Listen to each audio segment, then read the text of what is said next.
avec des œuvres comme cette figure de pouvoir que les Songye, peuple établi dans les provinces du Katanga, du Kivu ou encore de l'Est Kasaï, se sont forgés une grande réputation de sculpteurs d'objets puissants.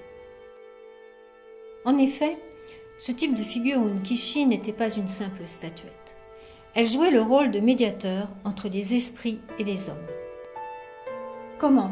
Eh bien, pour résoudre un problème, guérir d'une maladie, apporter chance ou fécondité ou encore se prémunir des sorciers, on faisait appel à un devin guérisseur, le Nganga, qui ordonnait la réalisation d'une figure et y incorporait des amalgames d'ingrédients, matière animale, végétale ou encore minérale.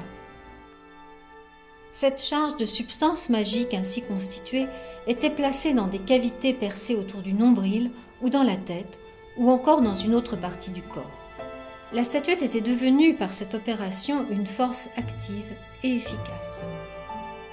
Tellement efficace que les grandes statues de pouvoir étaient manipulées par des fers et non directement avec les mains, au risque pour le Nganga de mourir faute d'avoir su contrôler cette puissance.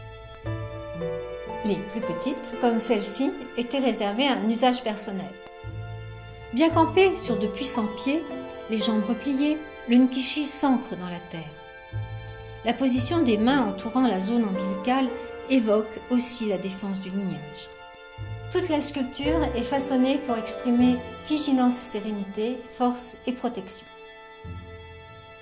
Sa patine, toujours suintante à travers les années, nous rend le Nkishi bien présent.